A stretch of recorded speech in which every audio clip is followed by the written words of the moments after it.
Berarti sampean kula kon. Nek kula muni ketiban sikile Ndara Werkudara, apa ana kalimat perintahe? Ora ana to? Wah, ampun rika ditandangi. Sing nantang ki kowe, sing nendang sapa? Sing nendang daramu Werkudara, sing nendang tanggung jawab. Aku kamen padu. Ora ngopo-ngopo. Pripun Den? Wah, celek. Kapusan karo Bagong. Lah wong niku kudu nganggo pikiran, kudu nganggo. Niku lek medhantang sing apik ora iso. Wis ben nang kene wae.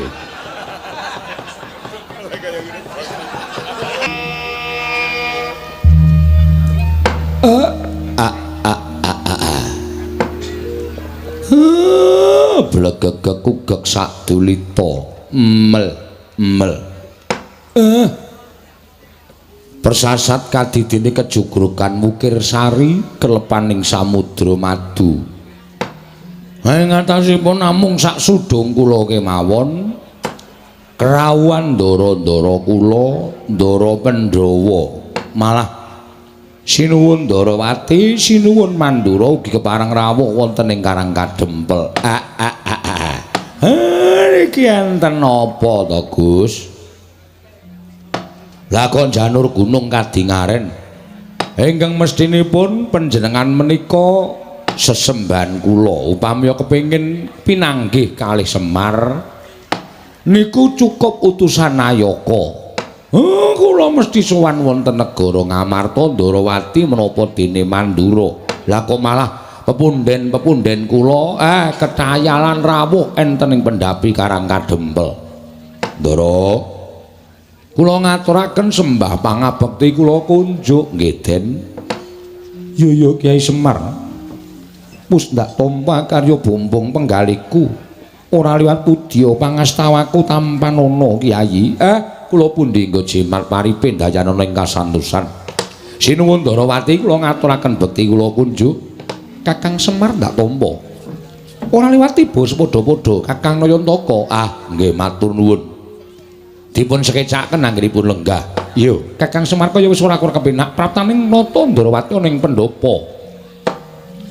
Padusunan Karang Kadempel kene Kakang. Sinuwun Mandura bekti kula katur nggih Den. Ya Semar tak tampa.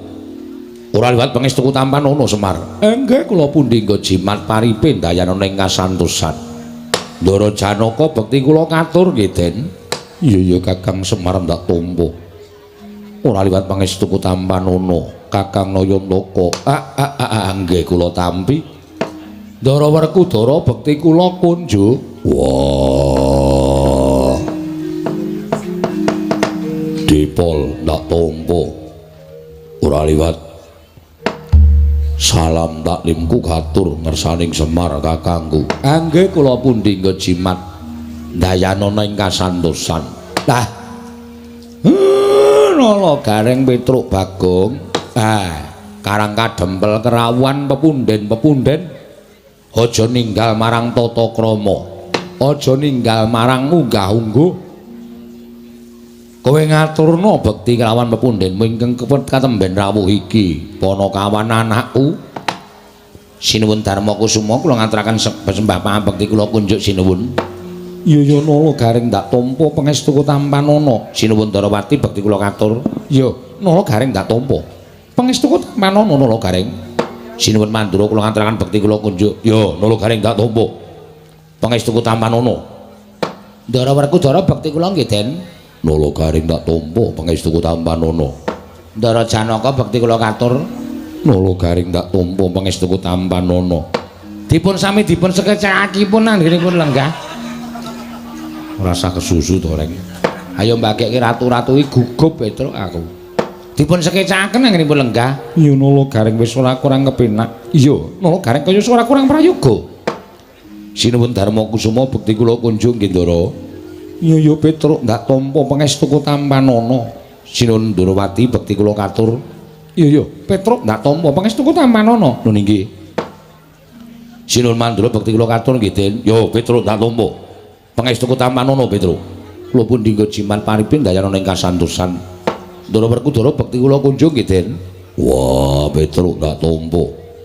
Pangestuku Tambanono. Nggih sangat anggen kawula ndadosaken jimat. Ndara Janaka bekti kula kunjung. Iya. Petruk kantong bolong ndak tompo pangestuku Tambanono. Kula pun dinggo jimat paripin dayana ing kasantosan. Sami dipun sekecaken anggenipun lenggang Ndara. Iya Petruk kaya wis ora kurang kepenak. Yo, Ponokawan kaya ora kurang prayoga wektaku ana ing Karangkadempel. Sinuwun Darma Kusuma. Kula ngaturaken bekti kula kunjung nggih sinuwun. Iya Bagong. Ndak tampa Ponokawan Bagong pangestuku Tambanono. Nun nggih. Sangat anggen kawula mindadosaken jimat paripik. Sinuwun Karasena. Kula ngaturaken bekti kula kunjung nggih sinuwun. Iya Bagong pangestuku Tambanono. Lho nggih sangat anggen kawula mindadosaken jimat paripik. Sinuwun Baladewa bekti kula kunjung. Ya Bagong tak tampa. Pangestuku Tambanono. Lho nggih sangat anggen kawula mindadosaken jimat. Ndara Werkudara bekti kula nggih Den. Ya Bagong tak tampa pangestuku Tambanono. Ndara Janaka bekti kula. Iya Bagong ndak tampa pangestuku Tambanono. Bektiku katur ya Reng. Oh iya Di tak tampa. Pangestuku Tambanono. Truk bektiku katur. Ya Dik. Bagong pangestuku Tambanono. Bapak Semar kula ngaturaken bekti kula kunjung. Iya, lha kok beda karo adat sabene kowe ngaturke bekti karo bapak. Gawe gedene katiku Bagong pangestuku Tambanono. Mugi-mugi saged andadosaken jimat paripe Bapak Semar. Iya. Dipun prayagaken anggenipun lenggah, Pak. Iya Bagong kaya wis ora kurang kepenak.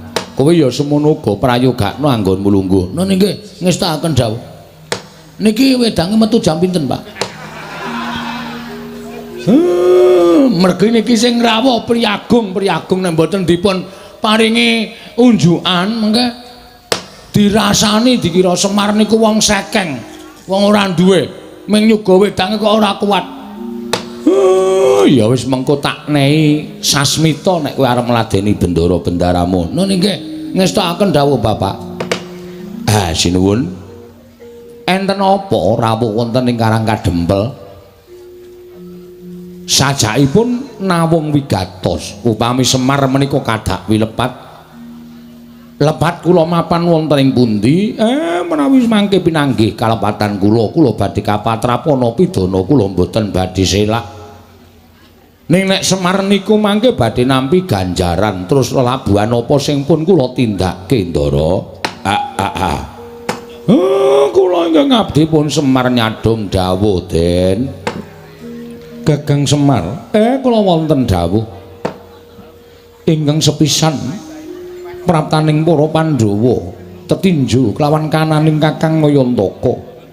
Jernyatane Kakang Semar kuwi mujudake satunggiling pamomonging para Pandhawa. Darma Kusum lan sakadang kadhiyan rumangsa lamun ora dimong dening Kyai Semar lan ora entuk pengayomaning Kyai Nayantaka, tangeh para Pandhawa bisa mukti ngawibawa kaya ingkang lumaku saiki.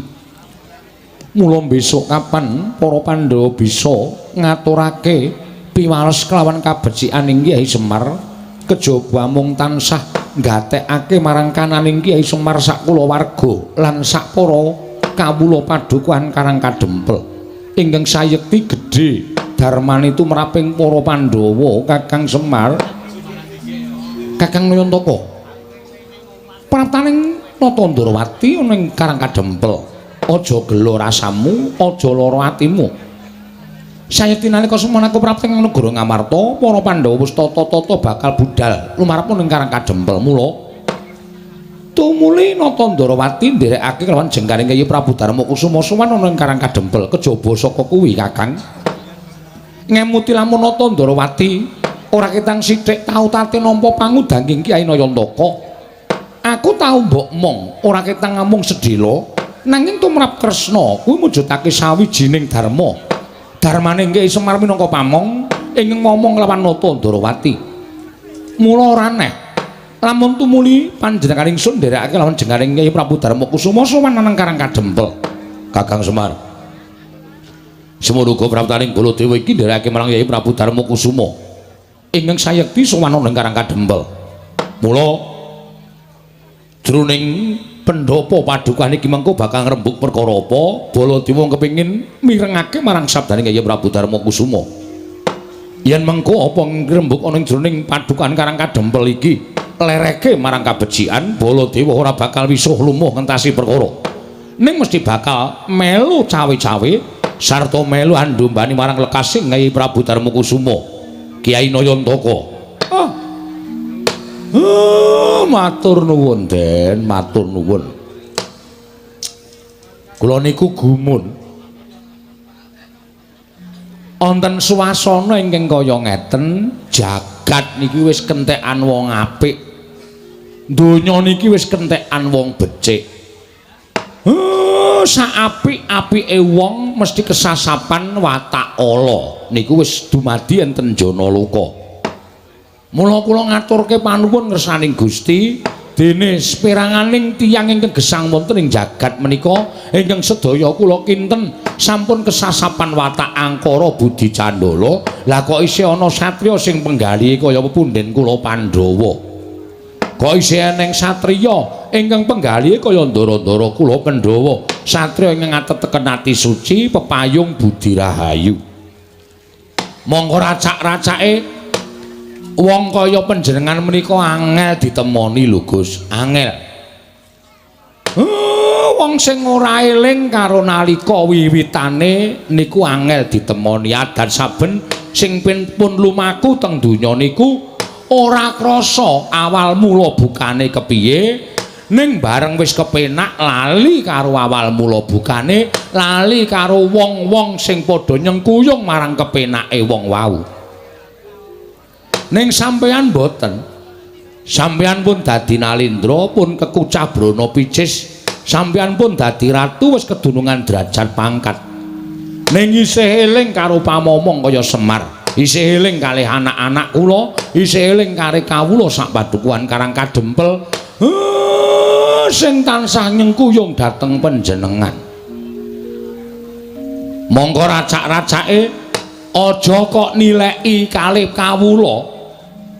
Nayaka praja tiang-tiang sing kedunungan derajat pangkat sing dedunungan bondo donya niku aja kok tilik karo para kawula, nileki karo kawula piye ta uripmu, piye ta kahananmu. Selagine peparing wae sing kudune diparingke kabeh mesti diketok-ketok. Ora diparingke karo kawula. Sing kudune diparingke wutuh diketok separo, sing separo wenehke kawula, sing separo nggo mblendhukke wetenge dhewe. Niku kaya ngoten niku racak-racake sakniki sing dumadi. Ning nek Pandhawa kula kok mboten. Lah niki lho sing marayati kula kelara-lara.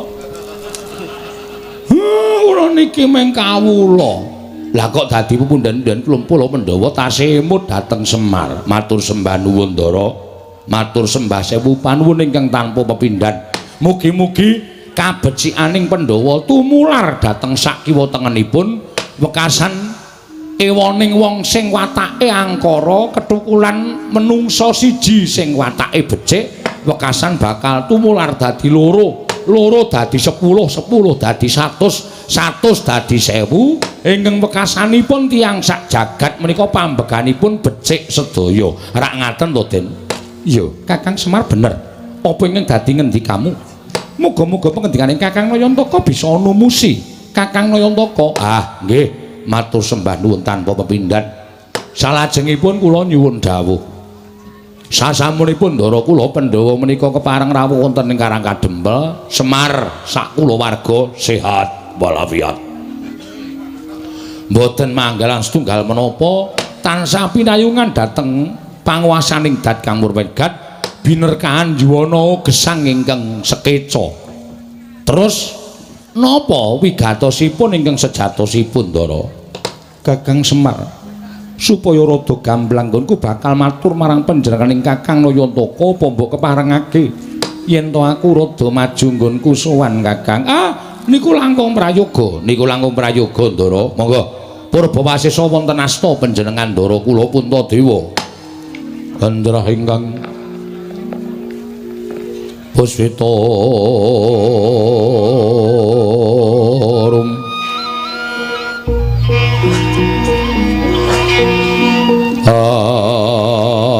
asiring samirana mrih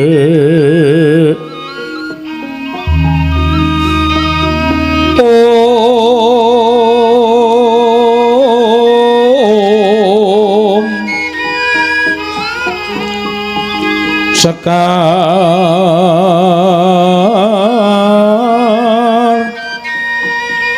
kadung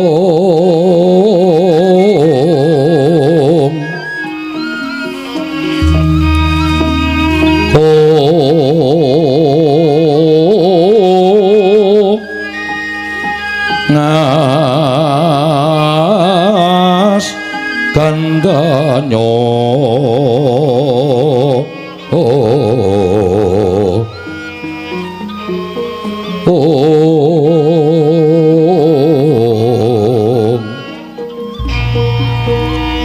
mawe raras renaning driya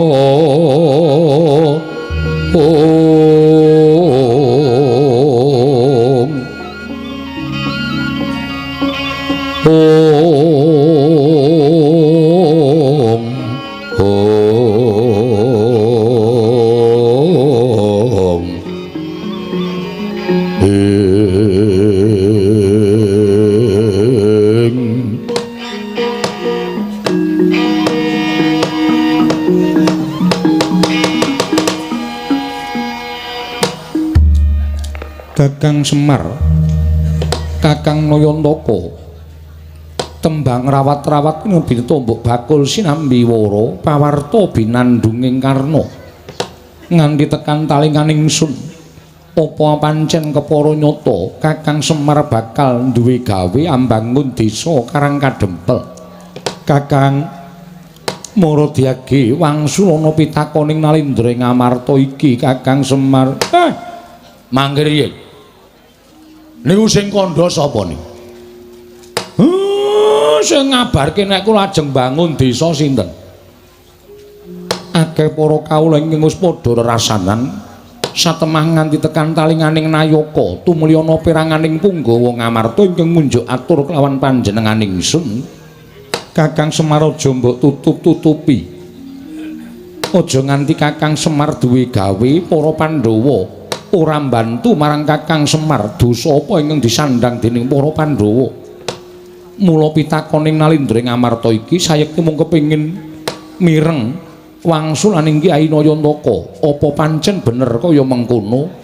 Yen to pancen kateman kaya mengkono ingkang bakal kelakon, Kyai Semar Pandhawa ora bakal wegah, Pandhawa ora bakal owel. Mesti sakbiyantu marang Kakang Nayantaka, nanging aku nyuwun apa to ingkang bakal Kakang dadekake ana ing Karang Kadempel. Tegese wewangunan apa ingkang jinangka dening Kyai Semar Badranaya? Apa wewangunan wujud gedhong ingkang magrong-magrong? Apa wangunaning bali desa? Apa wangunaning bali wismaning para kawula? Mula Kakang Semar kudu njlentrehake kelawan Puntadewa Kakang Semar.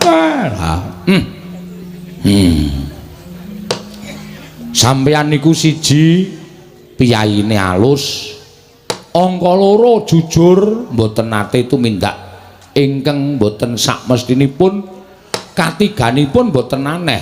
Wong jujur, wong ikhlas, wong sabar, wong ora nate tumindak dosa menika mesti diparingi keluwihan karo sing gawe jagat. Buktine Semar durung wara-wara teng pundi-pundi nek kula ajeng bangun desa. Lah kok sinuwun Ngamarta pun prisa niki nek mboten pepethinganing titah pitataning jalma unusaning menungsa menika mboten badhe kelampahan. Yen to pancen mengkono bener apa ingkang dadi ngendikaku Kyai Semar bakal mbangun desa. Nggih, leres. Sabanjure apa ingkang bakal sira bangun Kyai Semar? Gegayuhan kula mbangun desa menika mboten mbangun papan-papan sing indah, papan-papan sing elok, papan-papan sing becik menika mboten.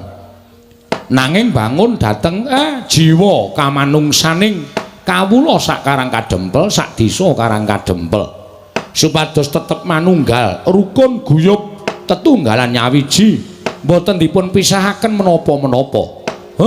Kula niku leng ngrukunke kalih kawula menika nganti sikil tak nggo sirah-sirah tak nggo sikil supaya padha iso ngerti marang kahanane. Lah sakniki pun dadi kaya ngeten niki apike nggih kula becikke melih.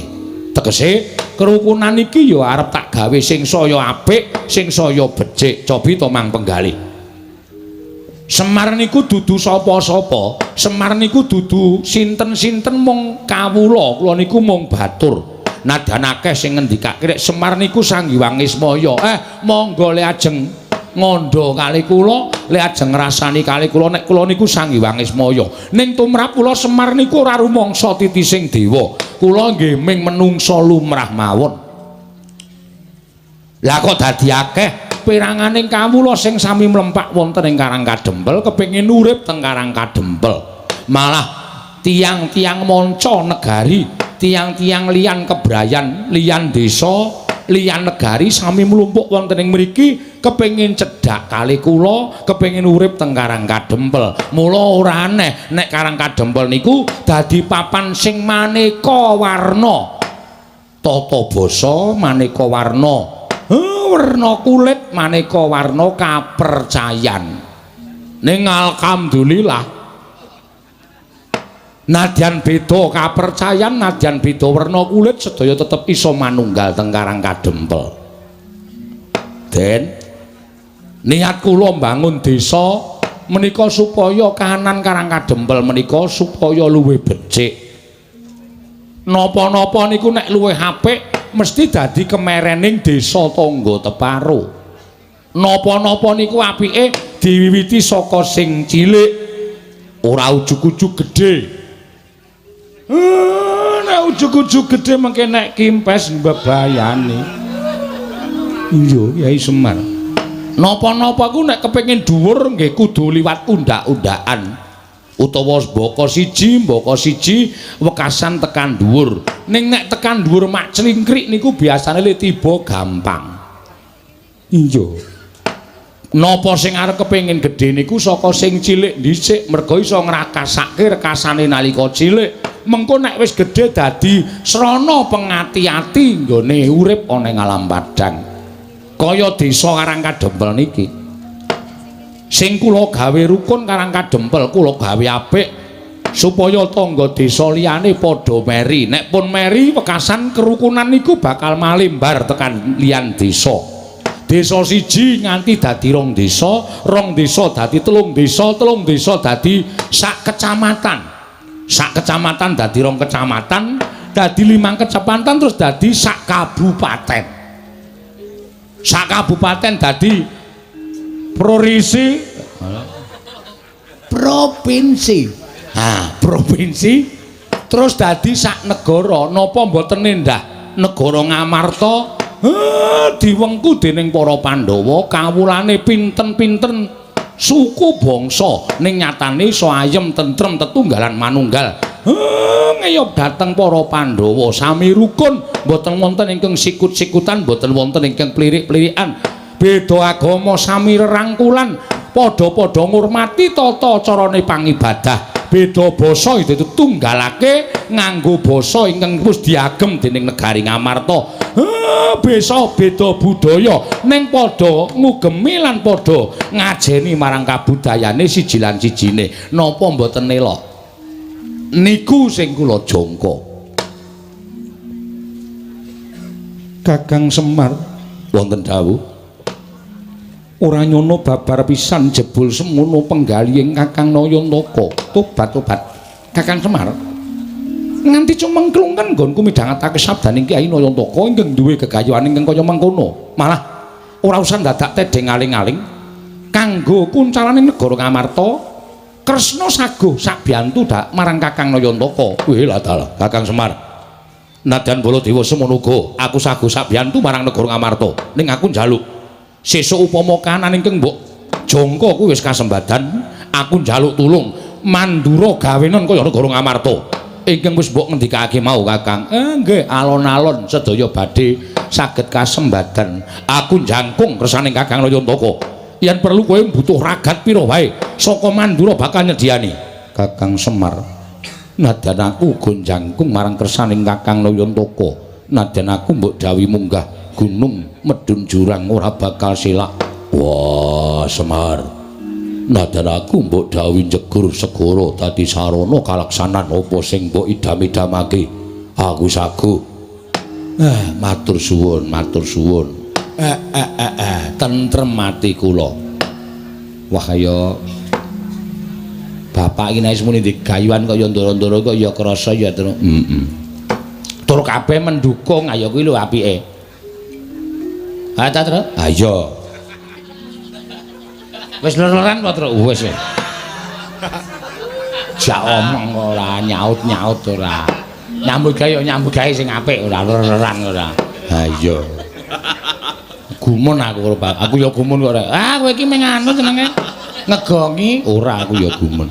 Pendak-pendak bapak duwe gegayuhan kok mesti ndara-ndara kuwi gruduk rawuh kabeh. Kakang Semar, aku saguh mendanai apa sing dadi karepe Kakang Nayantaka. Wah, Ndara Janaka ya Kakang Semar, aku tok dawuh apa wae nderek.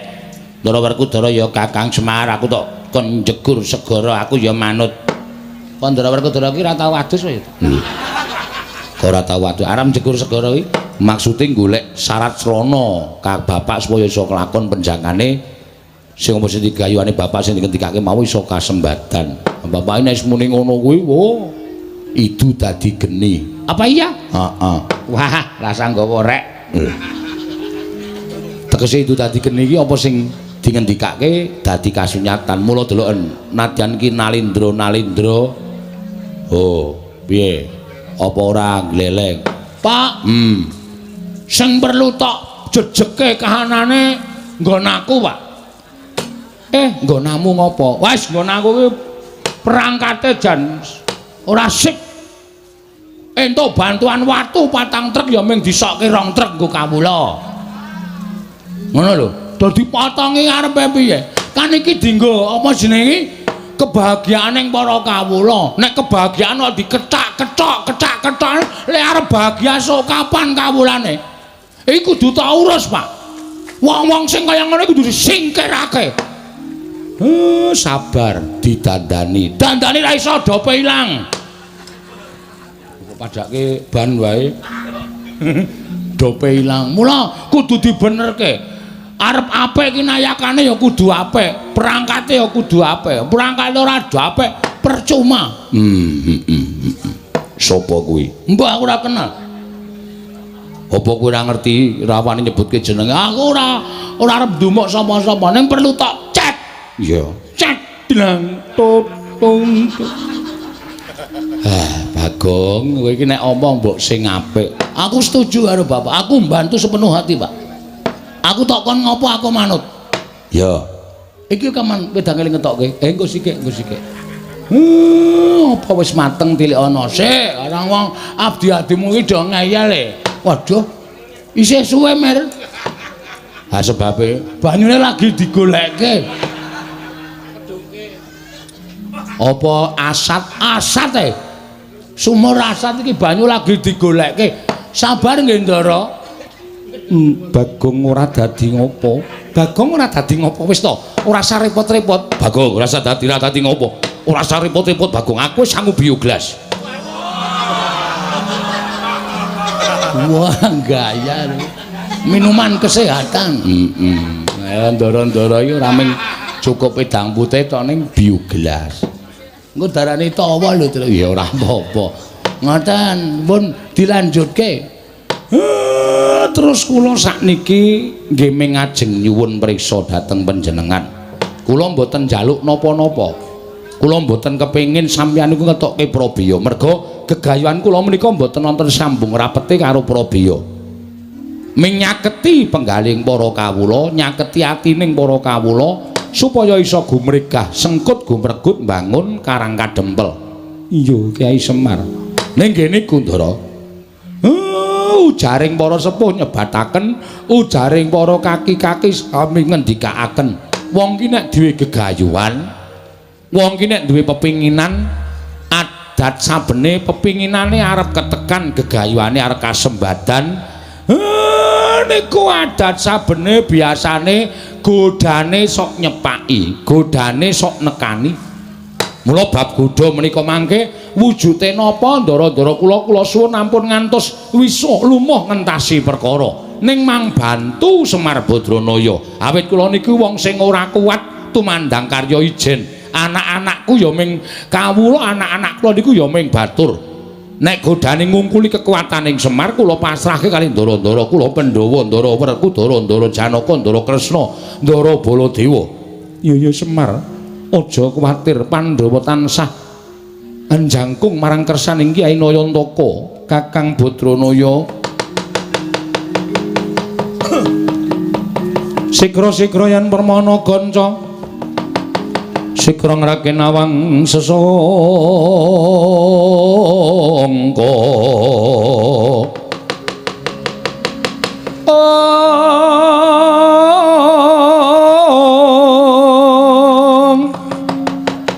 Nalendra mbak marwa sing sang katriku mulung mangrembak ing wadya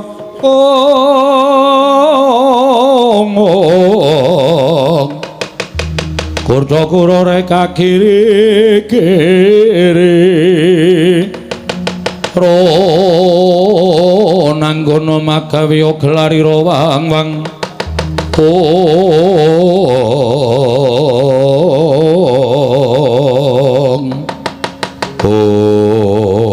didem madaning padukaning Karang Kadempel nalika semanten sami midhangaken pandhiripun Lurah Semar Badranaya ingkang pungkasan ndadosaken legek madaning pendhapi ing Karang Kadempel Radanata ing ngamarta Prabu Darmakusuma nglenggahi kanyut nangka wardu kanyut ujare meganten wardu jare wangeca nang durung abang durung manding dasaring pertolo kasaru geger njaba pihak ngarsa tangeping wuri keseban ponamu apa to kang dadi darunane ora ana macan prokorake gajah medha saka wandilan kejawi wonten satunggiling nalendra gagah pideksa ingkang wantun mihak setinggil madaning pendhapi ing padukuhan minggah madaning pendhapi galea nganti kaya barung nganti nanggap mangrombang para kawula kanca pihak-pihak ana daya minggih njaluk dalan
Sinongwati jagat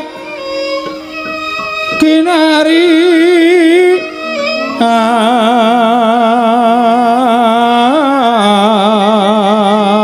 among mbak lumembak ombak ing samudra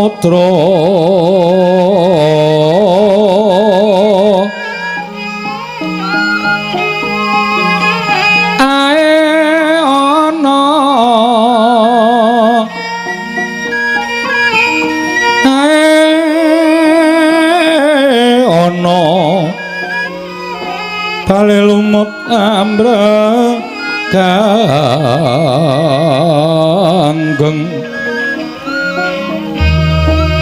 bawita denceng-dencengan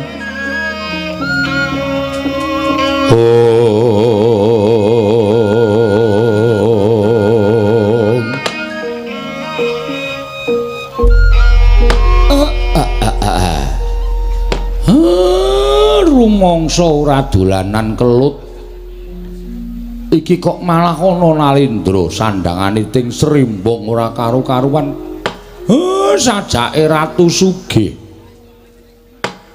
iki sapa Bagong iki kancamu apa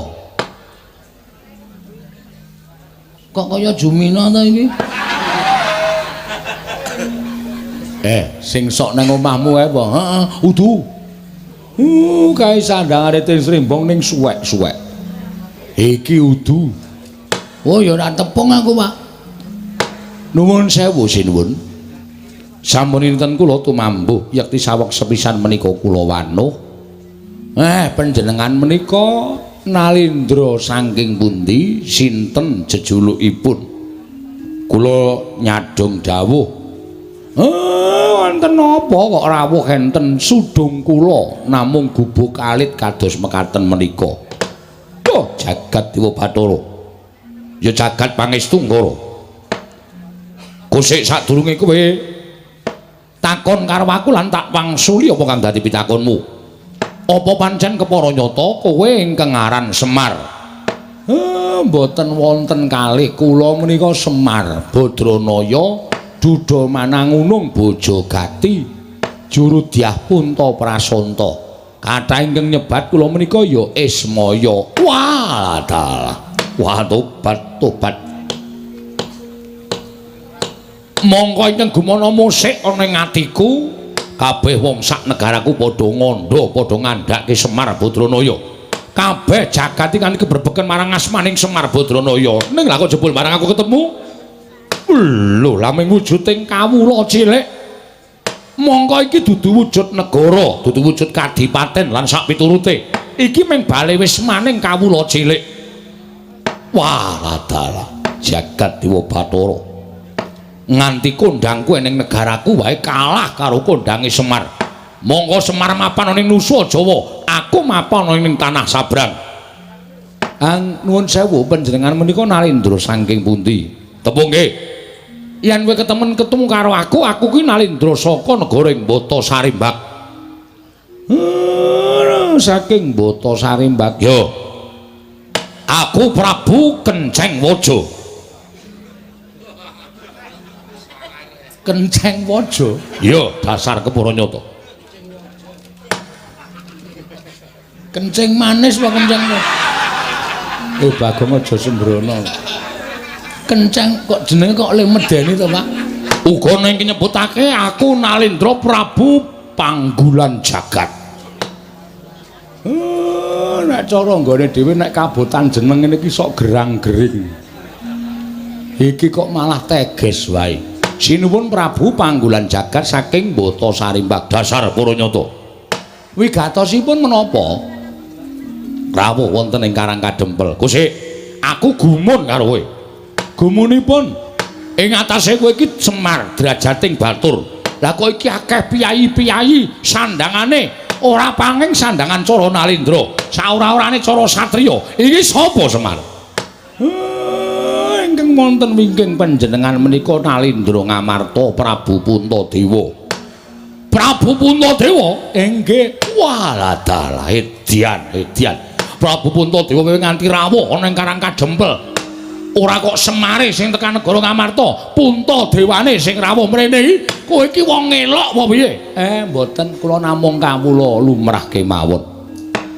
Ingkang wonten wingkingipun menika Nalindra Ndarawati Prabu Sri Bathara Kresna. Walah edan tenan. Prabu Sri Bathara Kresna ki wong sak negara wis padha tepung kabeh. Nalindra kang paningal 1000 dasare titis Sang Hyang Bathara Wisnu. Rawuh mrene ora kok kowe sowan mrono. Niku pun biasa. Edan kekuatan apa? Naming rupane kaya ngono kok ratu-ratu do tekan kene. Ingkang wingking menika Prabu Baladewa. Prabu Baladewa ratu saka negari Mandura. Walah dalek. Lha iku sing dhuwur Demati yo. Niki Ndara kula Ndara Werkudara. Sapa? Ndara Werkudara. Ndara Werkudara. Raden Werkudara Bratasena. Nggih. Wah, iki. Aku kanugrahan. Aku iki kedhianan karo Raden Bratasena, satriya sekti kalintang jayaning perang bebasan tinatah mendat jero menter tinumbak bengkung sinuduk putung. Ning negaraku Semar kuwi tak kandhani. Kawulaku padha kedanan karo Raden Bratasena nganti omahe dipasang gambare Raden Bratasena. Wah, mergo saka kondange Raden Bratasena saka nggone Digdaya kliwat saka ukuran menungsa lumrah. Mangke riyen to. Kawula sampeyan niku majang gambare ndara kula. Iya. Kok mboten majang gambar sampeyan? Mongko sampeyan niku sing dadi ratune kawula sampeyan kok gambar sampeyan mboten dipajang napa mboten lara ati? Lho, lara ati nggo ngopo? Aku mbutuhke kawulaku kuwi biyen dek nalika aku golek swara. Saiki aku wis dadi arep majang celeng ya sakarepe. Arep majang Werkudara ya sakarepe. Sing penting suarane wis milih aku wis dadi ratu. Aku ngenyam kamukten. Aku dadi wong mukti kawibawa Cakrawati Mbau Denda ana ing negara ing Batasari, Mbak. Kawulaku melet-melet ya mudhara. Iki termasuk nganu reng, termasuk apa pemain bal, Pak. Turu apa reng? Awe mau ngelekke aku saiki gendhe kowe. Ler-lerane truk enak banget. Iya. Wah, edan. Yo Semar, aku ngakoni yen to kowe iki wong kondang. Aku ngakoni to kowe iki wong pinter. Ora aneh mula sangganing para satriya-satriya, pepethinganing para satriya, mustikaning satriya padha sumuyut nungkul marang Semar Badranaya. Biya-biya. Ha nggih, sakniki kula tak nyuwun prisa. Sinuwun Prabu sinten wau? Kenceng Waja. Ya Prabu Panggulan Jagat. Nggih Prabu Panggulan Jagat menika rawuh mriki badhe menapa? Semar. Wonten dawuh. Aku kuwi sedih. Aku kuwi dadi nalindra ning negaraku, dina samengko negaraku kuwi lagi ketaman pagebluk. Negaraku keteman welaking Jawata. Kawulaku padha kasangsaya uripe ora kepenak. Tetanduran ora ana ingkang tukul. Lemah padha garing megingking. Mula ora aneh yen to negaraku ketaman pagebluk akeh para kawula kekurangan sandang pangan bekasan landang lara, sore lara esuk mati, esuk lara sore ketiwasan. Wis akeh ingkang padha tekaning mati, blasah kaya babatan pacing. Mongko aku dadi nalindraning para kawulaku. Aja nganti aku dirasani dening para kawulaku, mula aku mbudidaya ngupaya srana supaya negaraku entuk tamba bisa uncat saka pakebluk ing tumama. Nggih. Aku nglakoni tapa brata. Tapa brata nglakoni sare narite sesemek ron raja mola bebantal Batasari, Mbak. Aku entuk sasmitaning dewa. Sasmitaning dewa ingkang tak tampa negaraku bisa waluya nirmala temajati jati temah mulya. Yen to ora mung telung kedheping netra ditunggoni dening Semar Badranaya. Mula sowan kono ngersaning Semar iki kowe gelem, kowe tak boyong ning negaraku ra ketang mung sedina sewengi kowe nginepa ning negaraku dadi srana waluyaning praja negara Batasari, Mbak, ya prajaku. Mar, yen kowe kepengin njaluk pitukon apa, kowe tak boyong ning negaraku sedina wae. Kowe njaluk dibayar apa tak bayar? Pirang miliar, pirang triliun tak bayar kenceng, ora-orane nek tak cicil. Tak bayar. Apa kowe njaluk omah? Kowe budal ning negaraku, omahmu iki tak bongkar, tak bangun. Sak kedheping netra kowe wis duwe kraton ing Magrong. Apa kowe njaluk sandangan sing apik? Yo. Jarikmu wis ora wangun dienggo. Ganti jarik sing prada Mas. Aja men suwengan lombok abang, suweng inten sak kurungan jago nek ora kewer-kewer kupingmu. Ning tak sembadani. Nggih. Apa kowe njaluk kalung kesehatan? Mesti bakal tak paringi supaya uripmu tambah dawa, watuk-watuk ilang, sesek ora bakal tumomo, panu kadas kurap ilang kabeh. Kita iki ratu bekas bakul obat kita.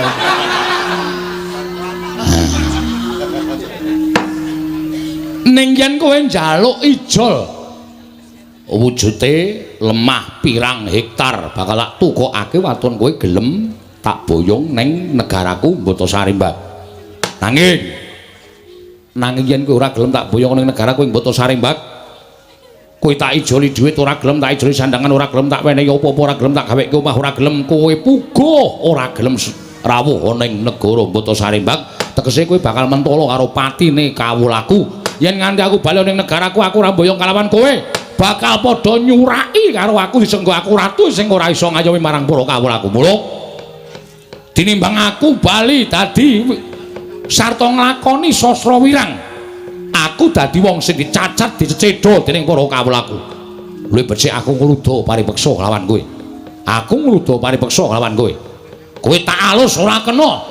Yen perlu tak kasar, yen kowe ora gelem tak boyong ana ing negaraku, tinimbang aku ning negaraku mung dicacat dening para kawulaku, mati ning kene tak lakoni. Negaramu utawa Karang Kadempel tak bumi angus legane atiku.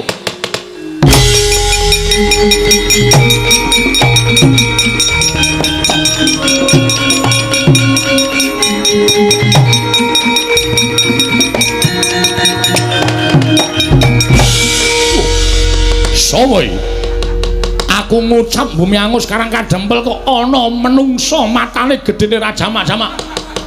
Iki sapa iki? Lek nomripanmu gatena gobokmu. Putrane Ndara Werkudara Raden Antasena. Gondene cuweke cengele. Nilai sedela. Moh. Alah, moh. Sapa iki? Iki dudu anake Ndara Werkudara, iki teleke Ndara Werkudara. Aku anake Semar, aku Bagong aku. Wah, Bagong. Wah, iki oke kawulaku ya sing tepung karo iki. Jarene wonge lucu, ya iso, kejem ya iso. Lho, lucu ya iso, kejem ya iso. Kaya sagedakan iki, aku aja tok anggap bergurau. Ata aja anggap sembrono. Ning kata-katamu sing kliwat saka ukuran, kowe arep boyong karo Bapak Semar. Sapa jenengmu? Prabu sapa? Kenceng Gusi, Kenceng Waja. Kenceng Waja. Ora sak penakmu dhewe kowe ngrasani Karang Kadempel. Ora sak kepenakmu dhewe kowe arep meksa karo Bapak Semar.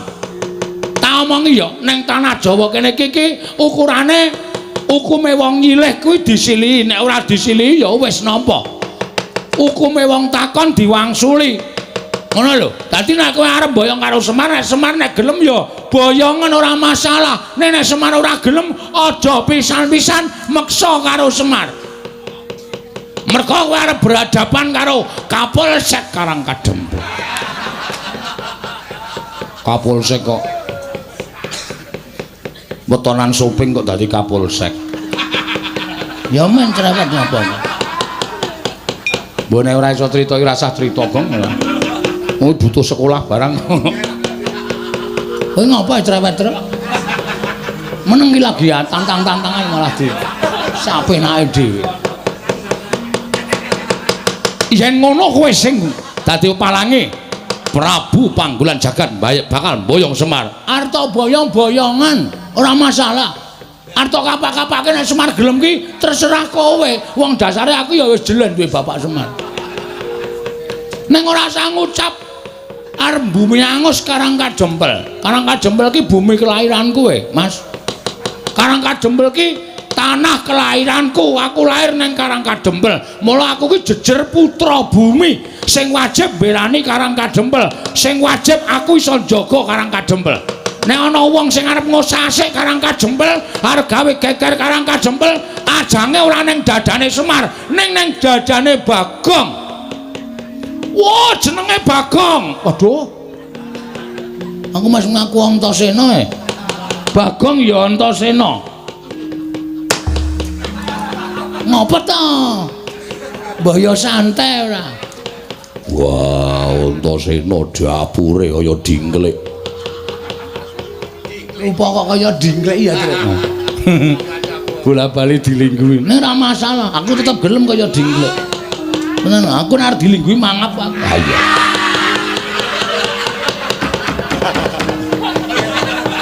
Mangap. Dadi kowe sing dadi pepalange Prabu Panggolan Jagad dasar kepara nyata. Arep nang kene iki akeh satriya akeh Nalendra. Ning kowe ora usah kuwatir, kowe adepane karo aku. Aku nek diwangi para Nalendra aku ora gelem. Katentreman, kabagian, kanikmatan ning kawula Karangkajempel do mapan ning Karangkajempel kanthi tentrem kuwi nang pundhake Panakawan Bagong. Dadi kowe ora usah kuwatir, aja wedi kowe nyawang karo satriya-satriya iki. Satriya-satriya iki tamu kabeh. Nek umpamane iki dadi gelut antaraning kowe karo aku, sing nandangi ya meng aku. Waladal. Cengengesan. Kandhane malah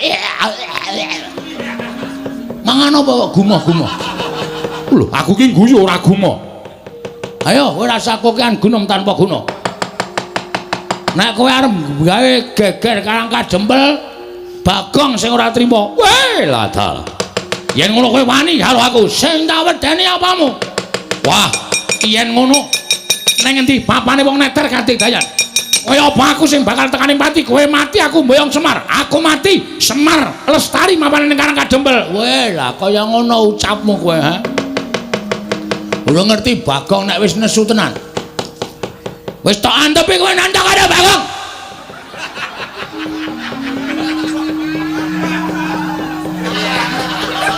Lah Kresna guyu ngopo?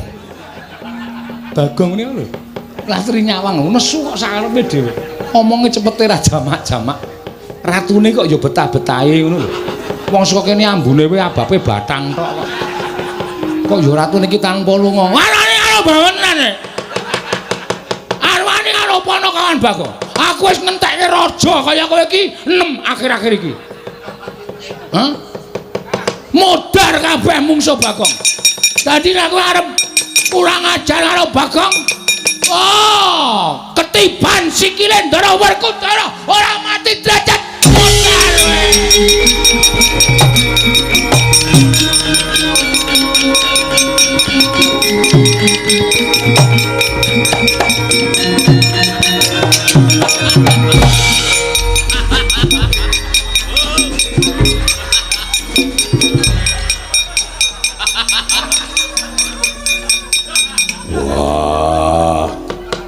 modar ana centelane apa? Ora ana iki ora tak gawe ning tenanan lho.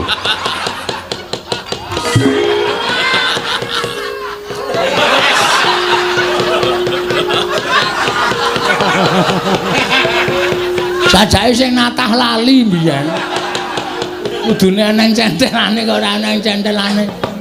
Wah, Bagong gawe kaget. Gawe kaget pripun? Kok kowe muni tiban sikile Werkudara. Wah, jangka tendang wonge. Werkudara. Lah kok dadi kowe melu-melu perkara iki? Werkudara, lah kok dadi kowe melu-melu perkara iki? Aku krungu Bagong muni ketiban sikile Werkudara, pecah sirahmu. Kaya wong kaget aku terus jangkah. Sirahe ratu mau terus tak tendang. Wah, dudu salahku, salahe Bagong. Weh, kok sik, kok salahku ngopo? Wong aku ora ngopo-ngopo kok. Aku rakon. Kula mboten akon sampeyan, kula mung muni ketiban sikile Ndara Werkudara pecah sirahmu. Aku terus jangka, sing muni akon sapa? Aku ora mung ngomong to. Sampeyan niku sing kagetan. Wah, edan. Ora edan iki tenan. Ora ana wong dawuh kejaba aku, "Ndara, niki mang tendang." Iku kalimat perintah. Berarti sampeyan kula kon. Nek kula muni ketiban sikile Ndara Werkudara, apa ana kalimat perintahe? Ora ana to? Wah, ampun rika ditandangi. Sing nantang ki kowe, sing nendang sapa? Sing nendang Daramu Werkudara, sing nendang tanggung jawab. Aku kamen padu.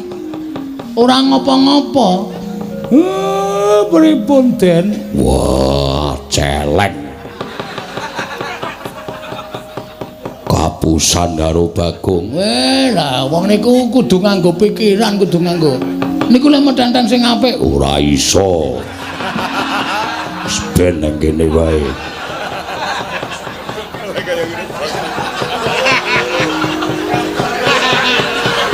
Sajake lali dinggeti sithik ngono lho. Men kukune niku cemantel dadi. Niki aluse ra jama-jama iki dadi bablas. Iya. Pun rika ditandangi. Wah, edan. Ora edan tanggung jawab kok edan piye? Sing nendang sampeyan kok. Masa sing nendang sampeyan sing temandang kula ya geseh. Wong kula niku mung nantangke kok. Kula mung mangsuli omongane ratu. Kowe mau nganggo tembung kaya ngono mau. Tumrap aku kuwi didhawuhi. Nek kula niku ratu napa-napa.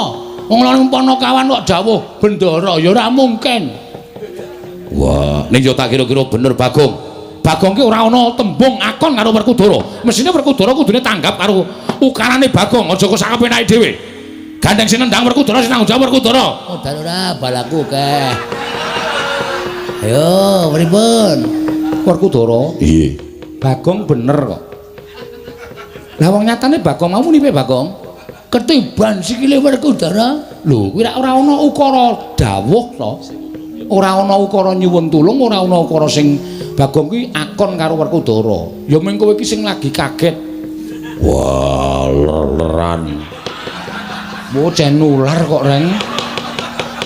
Mau aku kowe terus saiki Ndara Werkudara. Nggih terus Ndara Janaka. Oh, apa Bagong Petruk edan ora.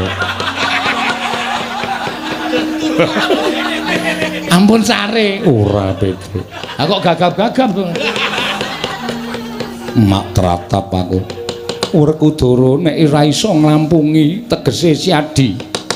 Iso miwiti ning ora iso ngrampungi, iso nggelar ora iso nggulung. Aku moh yen to duwe kadang iso miwiti ning ora iso ngrampungi tegese ora tanggung jawab. Wah, edan.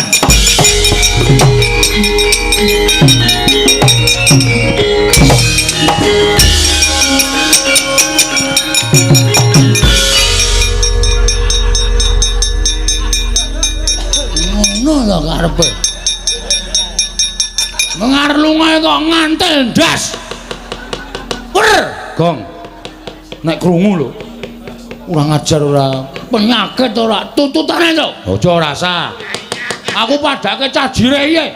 Dianggep aku wong wedi karo Ndara Werkudara. Tuwa-tuwa Bagong, ame mlayu kok ngantel sirah. Iki perkarane ratu ora karo Werkudara. Ning saiki diganti Werkudara karo Bagong. Gong, ora edan kok. Ora tututi. Gong rasa edan, ora sah. Gong ora sah.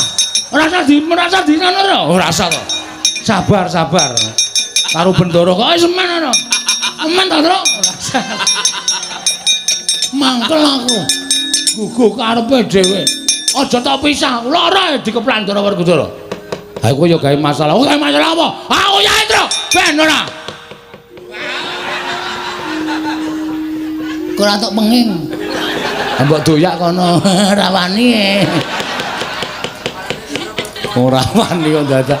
Ha mau tak tutupi iki ya mung kanggo akting kaya mudhara kono ora. Bagong mesti ora pisan ora pindho mesti gawe rame. Ora ana aku ditakokke. Aku ki gawe rame ki gawe seneng kok, Pak. Mong gawe seneng atine wong ki ngibadah. Ah iya. Bener. Sinuwun, kula wis matur to. Gegayuwane wis arep lakon, pacobane ya cemepak. Iya, Kyai Semar. Sak banjure kula nyuwun Ndara Baladewa, sinuwun Ndarawati, kula aturi ngawat-awati tindahipun Ndara Werkudara. Mergi saking paningal kula niki godha niku mboten baen-baen. Iya, Kyai Semar. Yen to ngono aku nyuwun pamit metu njaba. Iya, Semar aku njaluk pamit metu njaba. Aku ya tak metu njaba wae, Pak. Iya. Kancane lha do metu njaba. Iya. Ndara Janaka nyuwun tulung nggih dipun tentremaken nggih, Ndara. Iya, Ponokawan Bagong.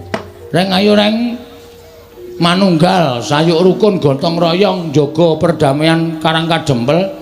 Aja nganti klebon menungsa kaya Prabu Kencang Waja karo ya Prabu Panggulan Jagat mau. Iya karo calo karo Petruk barang ya, Tru. Ayo. Ndak nggo dukani bapak. Ndara Puntadewa monggo kula dherekaken manjing sak lebeting Bali Wisma. Dipun icipi napa sing pun dimasake kalih kanastren. Iya, Kyai Semar. Ngestoke dawuh sawontenipun lho Ndara. Daharanipun boten kados teng kraton. Iya, Kyai Semar ora dadi ngopo. Bagong Tilikana mbokmu wis rampung urung tak kembul dahar karo ndaraku. Siap. Wis, Pak. Syukur. Jangan lombok. Tempe. Ora ana iwak-iwak apa to apa. Ana siji pupu tak icipin tak, Pak. Akeh iki nggo aku lentuk gendurenan wingi sore. Tak nget Wis ana-anane karo krupuke mlempem dicokot wani. Iya. Wis ora apa-apa. Monggo, Den. Sami mlempak wonten ing sudung kula sarya sesanti kamulyanipun mugi tansah manggya yuwana. Iya, Kyai Semar.